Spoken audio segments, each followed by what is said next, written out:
अभी हम प्रतियोगिता दर्पण का या कह लें घटना चक्र पूर्वावलोकन बेसिकली है, ये प्रतियोगिता दर्पण तो नहीं है। तो जिसका ये अभी हम लोग एक पार्ट कंप्लीट कर चुके हैं हिस्ट्री का।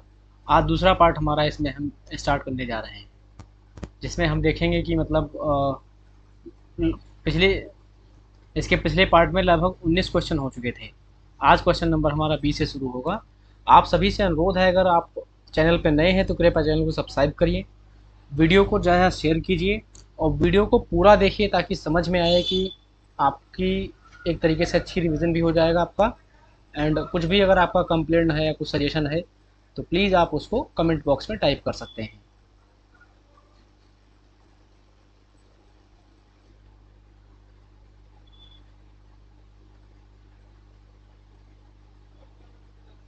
बाकी हमें उम्मीद होगी कि आपको अभी कोई चैलेंज ऐसा आ नहीं रहा होगा, क्योंकि इसमें ऐसा ये घटना चक्र का सीन ही ऐसा है कि मतलब एक एक क्वेश्चन को चार चार बार रिवाइज करवाता है।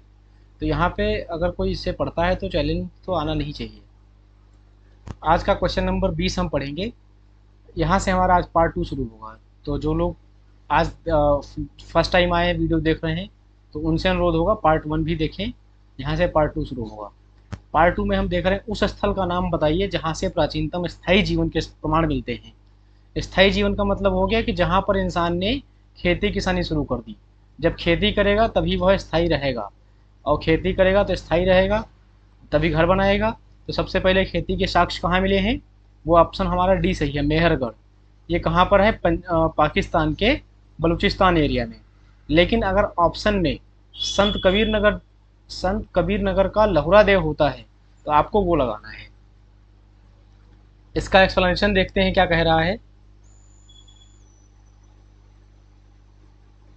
दिए गए विकल्पों में प्राचीनतम स्थायी जीवन के प्रमाण सर्वप्रथम बलूचिस्तान के कच्छी मैदान स्थित मेहरगढ़ से मिले हैं, जिसकी प्रमाणिक तिथि लगभग 7वीं सहस्त्राब्दी 7000 ईसा पूर्व मतलब है। जबकि किले गुल मोहम्मद एवं कालीबंगा की प्राचीनतम तिथि क्रमशः 4000 एवं 3500 ईसा पूर्व है।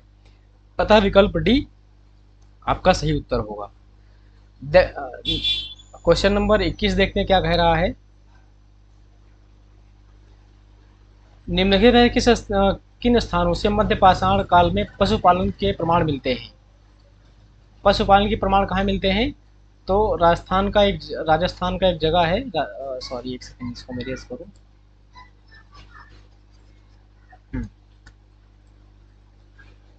इसका ऑप्शन सही होगा सी, बागौर। औदे ऑप्शन ए औदे, option B Bori, option C Bagor, option D Lakhaniya. अब थोड़ा सा इसका एक्सप्लेनेशन पढ़ लेते हैं क्या कह रहा है। मध्य पाषाण काल से पशुपालन के साक्ष्य प्राप्त होने लगते हैं। पशुपालन के प्रारंभिक साक्ष्य मध्य प्रदेश में नर्मदापुरम के निकट आदमगढ़ पुरास्थल और राजस्थान के भीलवाड़ा जिले के स्थित बागौर से मिलते हैं।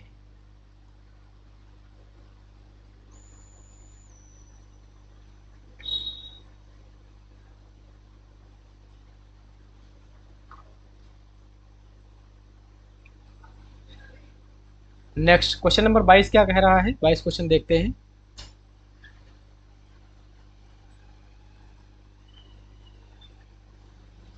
निम्नलिखित में से किसको चालकोलिथिक युग भी कहा जाता है? तो ताम्र पाषाण काल को, ताम्र पाषाण का मतलब हो गया तांबा, ताम्र और पत्थर। मतलब इस युग में इंसान दोनों चीजों का प्रयोग करता था, इसलिए इसको ताम्र पाषाण युग कहा जाता है। तो चालकोलिथिक क्या अंग्रेजी में इस टाइप से मिल जाएगा, एल्कोलिथिक भी कहा जाता है, तो वो है आपका ऑप्शन नंबर सी सही। 23वां क्वेश्चन कह रहा है, आहड़ सभ्यता के बारे में निम्न कथनों पर विचार कीजिए। आहड़वासी तांबा गलाना जानते थे। ये लोग चावल से परिचित नहीं थे। धातु का कम काम आहड़वासियों की अर्थव्यवस्था का एक साधन था।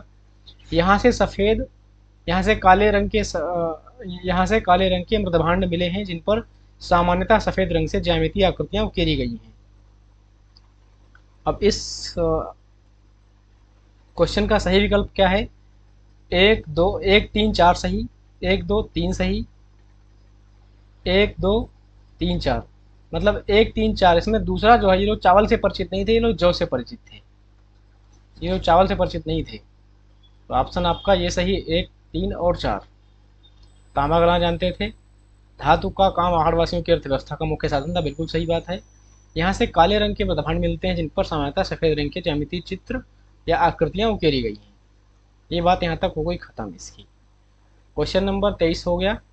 24 नंबर क्या कह रहा है, लेकिन उससे पहले हम चाहेंगे कि ये पूरा एक्सप्लेनेशन पढ़ लिया जाए।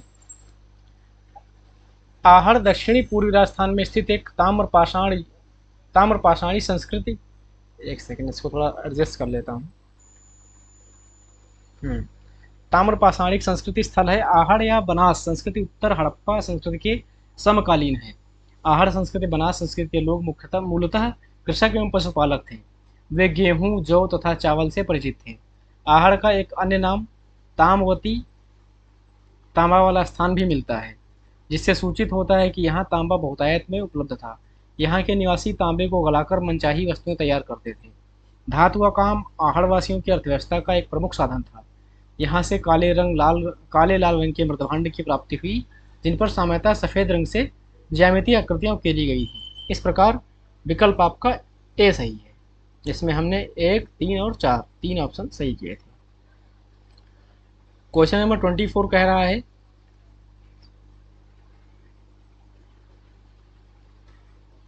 आहड़ अथवा बनास संस्कृति किस संस्कृति के समकालीन थे? तो ये हड़प्पा संस्कृति समकालीन थे। निम्न में से किस एक पुरा स्थल से पाषाण संस्कृति से लेकर हड़प्पा सभ्यता तक के सांस्कृतिक अवशेष प्राप्त हुए हैं? तो इसका ऑप्शन बी सही है, मेहरगढ़ से। इसका एक्सप्लेनेशन देखते हैं क्या लिखा है। बलूचिस्तान जो कि पाकिस्तान में स्थित है, क्योंकि ये भी बलोचों का एक बेले है, बलोच लिबरेशन आर्मी।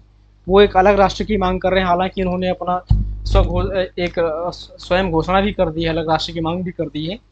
तो बलूचिस्तान में स्थित पुरा स्थल मेहरगढ़ से पाषाण संस्कृति से लेकर हड़प्पा सभ्यता तक के सांस्कृतिक अवशेष प्राप्त हुए हैं। नवदा टोली उत्खनन किसने किया था? तो नवदा टोली उत्खनन जो किया था HD संकालिया। ऑप्शन में आपको KD वाजपेयी मिल सकते हैं, VS वांकड़ मिल सकते हैं, मार्टिमर व्हीलर मिल सकते हैं।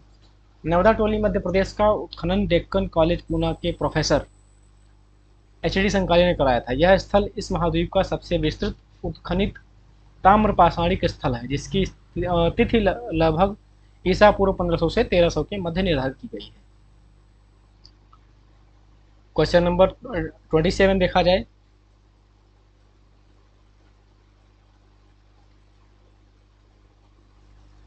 नवदा टोली किस राज्य में है?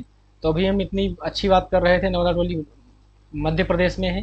पूना के प्रोफेसर संकालिया ने क्या कराया इसका उत्खनन, संकालिया।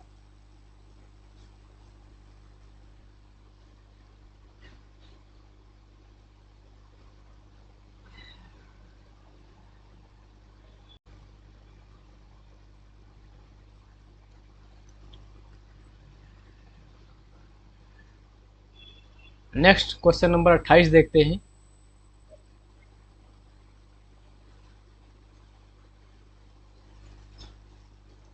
बृहद पाषाण स्मारकों की पहचान की गई है सन्यासी गुफाओं के रूप में, मृतक को दफनाने के स्थान के रूप में, मंदिर के रूप में, उपर्युक्त में से कोई नहीं। तो मृतक को दफनाने के स्थान के रूप में इनकी पहचान की गई है। चलो इसका एक्सप्लेनेशन देखते हैं क्या कह रहा है। नव पाषाण युगीन दक्षिण भारत में शवों को विभिन्न प्रकार की समाधियों में दफनाने की परंपरा विद्यमान थी। इन समाधियों को जो विशाल पाषाण खंडों से निर्मित बृहद पाषाण या मेगालिथ के नाम से जाना जाता है। इनके विभिन्न प्रकार हैं, जैसे सिस्ट समाधि, पिट सर्किल, कैंट circle, dolmen, umbrella stone, hood stone, कंदराएं, मेहिर। ये इनके सारे माध्यम या विधियां हैं मुर्दों को दफनाने की। राख का टीला निम्न में से किस जगह से मिला है? तो राख का टीला मिला है संगन कल्लू से, संगन कल्लू। कर्नाटक में मैसूर के पास बेल्लारी जनपद में स्थित संगन कल्लू नामक नवपाषाणकालीन पुरास्थल से राख के टीले प्राप्त हुए हैं। भीमबेटका किसके लिए प्रसिद्ध है? तो आप सबको पता होगा, गुफाओं के शैल चित्र, मतलब गुफाओं के अंदर पत्थरों पर चित्रकारी की गई है, इसके लिए प्रसिद्ध है। अब इसका एक्सप्लेनेशन देख लेते हैं एक बार। मध्य प्रदेश के रायसेन जिले के अब्दुल्लागंज के समीप स्थित भीमबेटका प्रागैतिहासिक शैल चित्रकला है, शैल चित्र का श्रेष्ठ उदाहरण है। इन गुफाओं में जीवन के विविध रंगों को पेंटिंग के रूप में उकेरा गया है, जिनमें हाथी, सांभर, हिरन आदि के चित्र हैं। अब तक लगभग 700 शिलाश्रयों की पहचान की जा चुकी है, जिसमें 500 चित्र पाए गए हैं। क्वेश्चन नंबर 31 कह रहा है, निम्न में से कौन सा स्थल प्रागैतिहासिक चित्रकला के लिए प्रसिद्ध है? सेम क्वेश्चन, बस विकल्प, बस लैंग्वेज थोड़ी सी बदली है। तो ऑप्शन इसका है भीमबेटका। क्वेश्चन नंबर 32 कह रहा है, भीमबेटका की गुफाएं कहाँ स्थित हैं?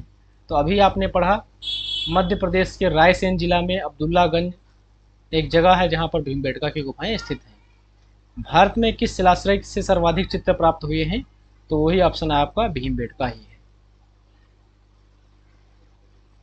क्वेश्चन 34 कह रहा है, निम्नलिखित में से किस भारतीय पुरातत्ववेत्ता ने पहली बार भीमबेटका गुफा को देखा और उसके शैल चित्रों के प्रागैतिहासिक महत्व को खोजा? तो भीमबेटका जब नाम आएगा तो वी.एस. वाकड़कर नाम का याद रखना है आपको, वी.एस. वाकड़कर।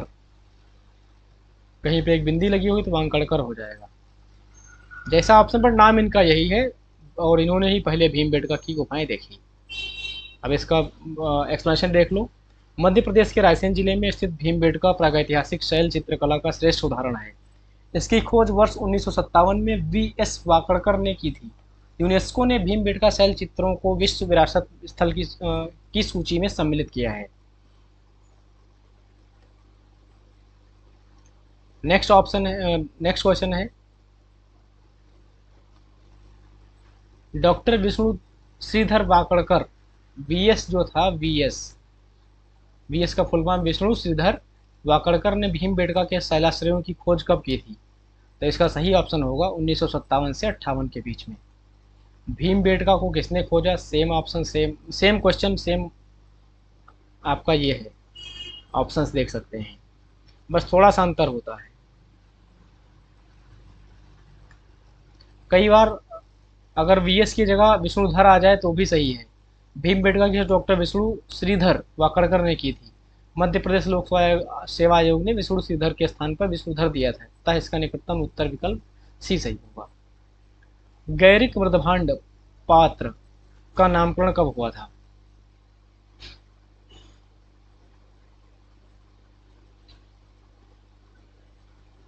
किस जगह पे हुआ था?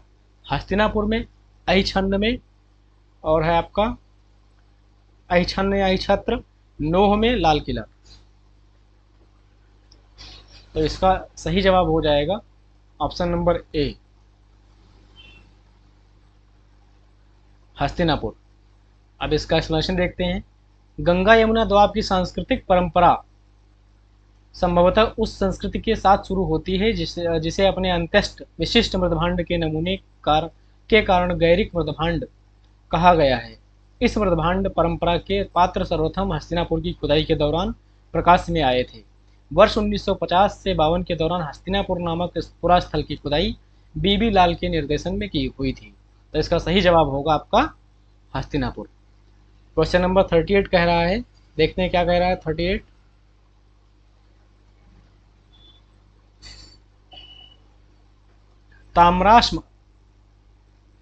ताम्राश्म काल में महाराष्ट्र के लोग मृतकों को घर के फर्श के नीचे किस तरह रखकर दफनाते थे? तो इसका ऑप्शन होगा उत्तर से दक्षिण की ओर। अगर आप महाराष्ट्र साइड जाएंगे तो वो था पूरब से पश्चिम की ओर। महाराष्ट्र की ताम्रपाषाण काल संस्कृत जोरवे संस्कृत निवासा दैमाबाद, चंदौली, इनाम गांव आज उत्तर से दक्षिण की दिशा में घरों में फर्श के नीचे जाने के साक्ष्य मिले हैं। कब्र मिट्टी की हड्डियां और तांबे की कुछ वस्तुएं भी रखी जाती थी। क्वेश्चन नंबर 39, निम्नलिखित में से किस स्थल से मानव कंकाल के साथ कुत्ते का भी कंकाल भी सावधान से प्राप्त हुआ है? तो ये है आपका बी, बुर्ज होम, जो कि कश्मीर में है। अब इसका वो देख लेते हैं एक्सप्लेनेशन क्या कह रहा है। जम्मू एवं कश्मीर में श्रीनगर के निकट स्थित बुर्ज होम से नवपाषाणिक अवस्था में मानव कंकाल के साथ कुत्ते का कंकाल भी सावधान से प्राप्त हुआ है। गर्तावास भी यहाँ की प्रमुख विशेषता है। क्वेश्चन नंबर 40 कह रहा है, निम्नलिखित में से किस स्थान पर मानव के साथ कुत्ते को दफनाए जाने का साक्ष्य मिला है? तो ऑप्शन आपका ए सही है, बुर्ज होम से। क्वेश्चन नंबर 41 क्या कह रहा है, गर्त आवास के साक्ष्य प्राप्त हुए हैं बुर्ज होम से, ब्रह्मगिरी से, कोल्डिहवा से, संगनकल्लू से। तो ये आपका है बुर्ज होम से। गर्त आवास का मतलब गड्ढे गड्ढे के अंदर घर बना के रहते थे सब। नाउ क्वेश्चन नंबर 42 क्या कह रहा है, 42 में देखते हैं।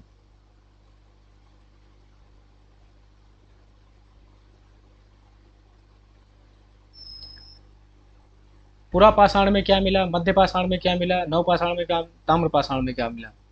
तो अब आप सबको पता है कि इतना सारा हमने पढ़ लिया है, तो आपको समझ में आना चाहिए कि इसका ऑप्शन जो होगा, मध्य पाषाण काल में सोहन सोन नदी घाटी, मध्य सॉरी पुरा पाषाण काल में सोहन या सोन नदी घाटी, मध्य पाषाण काल में भीम बेटका गुफा, जिसकी खोज किसने करी? तो वी.एस. डॉक्टर विष्णु श्रीधर वाणकर। नवपाषाण काल में बुर्ज होम मिला, जहां से हमें इंसानों के साथ साथ कुत्तों के भी कंकाल मिले। ताम्रपाषाण काल में बनास घाटी। क्वेश्चन नंबर 43 भी कुछ इसी प्रकार का है। निवासा ईसमपुर डीडवाना, डीडवाना राजस्थान में है। गुड़ियाम गुफा इसमें कर्नाटका लिखा, बट देखते हैं क्या इसका सही जवाब होगा। तो निवासा है महाराष्ट्र में, ईसमपुर कर्नाटक में, डीडवाना राजस्थान में, गुड़ियाम गुफा तमिलनाडु में। नेक्स्ट क्वेश्चन देखते हैं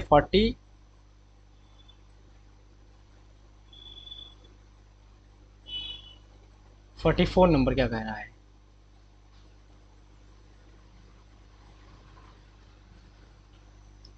बुर्ज होम उपयुग में कौन से युग में सही सुमेलित है? तो बुर्ज होम शैलकृत देव मंदिर नहीं है। चंद्रकेतुगढ़ टेराकोटा बिल्कुल सही बात है। गणेश्वर ताम्र कलाकृतियाँ कौन सा सही सुने? तो एक तो पहला बिल्कुल भी नहीं है, गलत है ये। एक एक जिसमें होगा वो गलत हो जाएगा। तीसरा है सही, लेकिन दूसरा भी सही है, तो इसमें दूसरा नहीं सही, गलत है। डी ऑप्शन सही है। अब इसका हम एक्सप्लेनेशन देखते हैं क्या कह रहा है। बुर्ज होम नामक नवपाषाणिक पुरास्थल जम्मू एवं कश्मीर केंद्र शासित प्रदेश में अवस्थित है। इस पुरास्थल की खोज वर्ष 1935 में डी टेरा एवं पैटरसन ने की थी। इस पुरास्थल से गर्तावास के साक्ष्यों की प्राप्ति हुई है। चंद्रकेतुगढ़ पश्चिम बंगाल प्रांत में स्थित एक प्रमुख ऐतिहासिक पुरातात्विक पुरास्थल है, जो विद्याधरी नदी के तट पर स्थित है। यहाँ से ऐतिहासिक काल के टेराकोटा कला के कई उदाहरण प्राप्त हुए हैं, जो तत्कालीन शिल्प कौशल की एक असामान्य विशेषता प्रदर्शित करता है। गणेश्वर राजस्थान प्रांत में स्थित एक प्रमुख ताम्रपाषाणिक पुरास्थल है। इस पुरास्थल की खोज राजस्थान विश्वविद्यालय के पुरातत्व विभाग के प्रोफेसर रतन चंद्र अग्रवाल, याद रखना है, आ सकता है एग्जाम में, ने की थी। इस पुरास्थल से दोहरी पेचदार सिरे वाली ताम्र बाणाग्र मछली पकड़ने का कांटा तथा विभिन्न प्रकार के मृदभांड प्राप्त हुए हैं। इस प्रकार विकल्प इसका डी सही है। क्वेश्चन 45 क्या कह रहा है।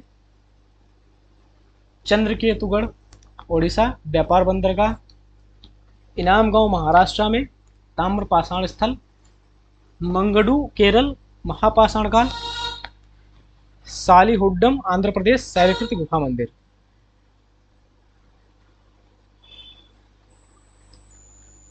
देख लेते हैं। चंद्रकेतुगढ़ पश्चिम बंगाल के नॉर्थ 24 परगना जिले में स्थित एक पुरातात्विक स्थल है। यह उड़ीसा में नहीं है, तो जिसमें पहला वाला है वो तो गलत हो गया।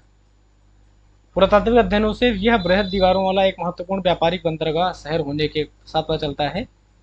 अतः पंक्ति ए में दी गई सही सूचना सुमेलित नहीं है। क्वेश्चन आपका था कौन सा सही सुमेलित है, तो ये सही सुमेलित नहीं है, बाकी सब जो है सही सुमेलित है।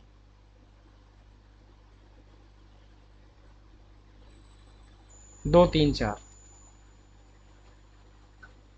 2 और 3 ये दोनों सही सुमेलित हैं। एक सेकंड प्लीज।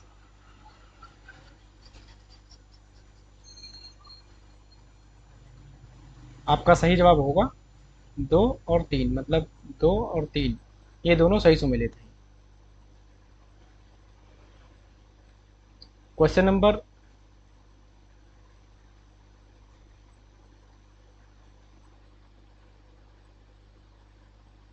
45 का इसका एक्सप्लेनेशन देख लेते हैं।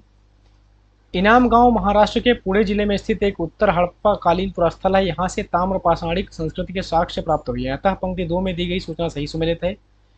मंगडू केरल के कोल्लम जिले में स्थित एक महत्वपूर्ण उत्खनित महापाषाण स्थल है। यहाँ से महापाषाणिक स्मारक समाधियां प्राप्त हुई हैं। अतः पंक्ति 3 में दी गई सूचना सही सुमेलित है।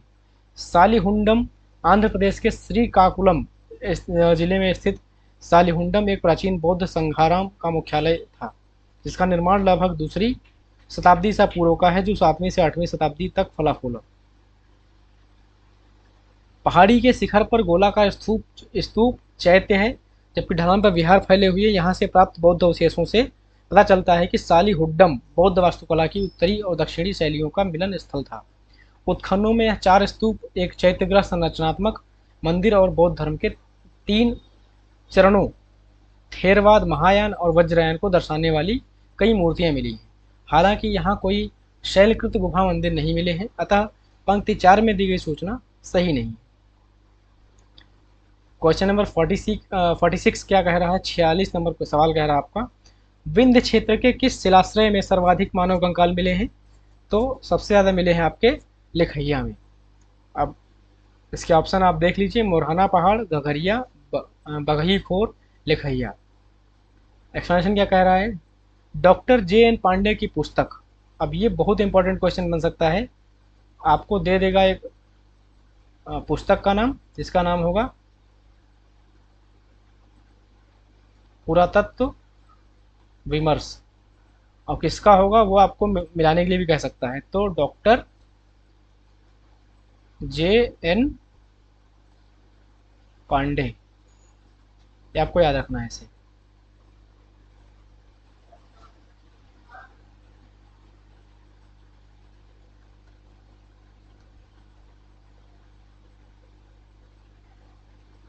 नेक्स्ट क्या है? 47 नंबर, शिलाश्रय से एक मध्यपाषाणिक लघुपाषाण उपकरणों के साथ 17 मानव कंकाल प्राप्त हुए, जिनमें से कुछ सुरक्षित हालत में है तथा अधिकांश क्षत विक्षत अवस्था में प्राप्त हुए। संयुक्त राज्य अमेरिका के ओरेगन विश्वविद्यालय के जॉन R लुकास के अनुसार लिखैया से 27 मानव कंकालों की अस्थियां मिली हैं। नीचे दिए गए एक को कथन, दूसरे को कारण कहा गया है।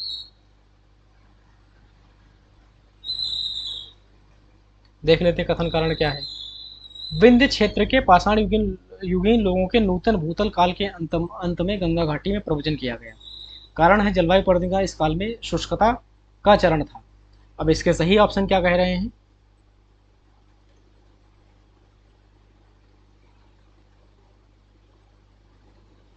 मतलब दोनों बातें सही हैं। ये जो है दोनों बातें सही हैं। विंध्य क्षेत्र में पाषाण नूतन भूतल काल के अंदर काल के अंत में गंगा घाटी में प्रव्रजन किया, सही बात है। जलवायु परिवर्तन के कारण इस काल में शुष्कता का चरण था, बिल्कुल सही बात है। अब क्वेश्चन नंबर 48 देखते हैं क्या कह रहा है।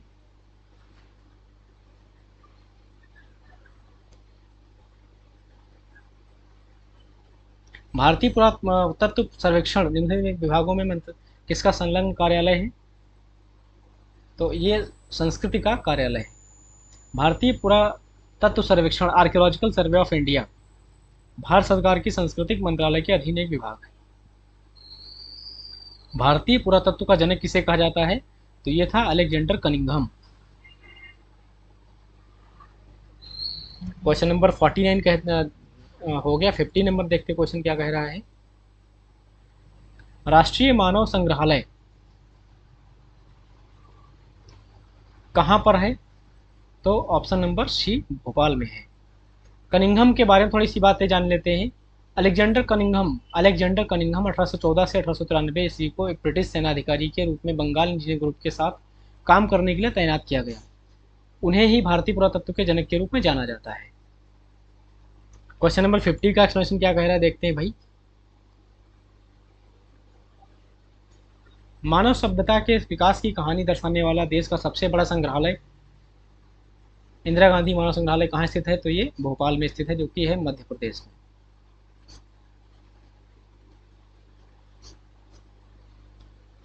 तो अभी हमने 51 क्वेश्चन पढ़ लिए, और हमें उम्मीद है कि आप सबको ये सब समझ में आया होगा। और अब आशा करते हैं कि आप लोग वीडियो को ज़्यादा शेयर करेंगे, चैनल को सब्सक्राइब करेंगे, ताकि हमें भी मोटिवेशन मिले। और हम इसका नेक्स्ट पार्ट जो है, जहाँ पर हम सैंधव सभ्यता को पढ़ने वाले, आप लोग देख सकते हैं यहाँ पे, तो सैंधव सभ्यता को भी इस तरीके से पढ़ेंगे। इसमें सारी हमारी ऐसे चलते पूरी सीरीज पूरी हिस्ट्री कंप्लीट करने वाले हैं। पूरी हिस्ट्री कंप्लीट करने में लगभग इसके 40 पार्ट बनाएंगे। अभी तो हम सोच रहे हैं कि इसको एटलीस्ट 1 आवर का पार्ट कंप्लीट करें। 1 घंटे का एक पार्ट होगा, तो लगभग 35 से 40 पार्ट्स बन जाएंगे इसके, जिसमें हमारी पूरी हिस्ट्री कंप्लीट हो जाएगी। और आप सभी से अनुरोध है कि यूट्यूब पर अगर आप पहली बार देख रहे हैं, तो चैनल को सब्सक्राइब करने के लिए आप सर्च करेंगे @सागर GS वर्ल्ड, और आपको हमारा यूट्यूब हैंडल दिख जाएगा। इसको सब्सक्राइब करें और ज़्यादा वीडियो को शेयर करें। इसी के साथ आप सभी का धन्यवाद। जय हिंद।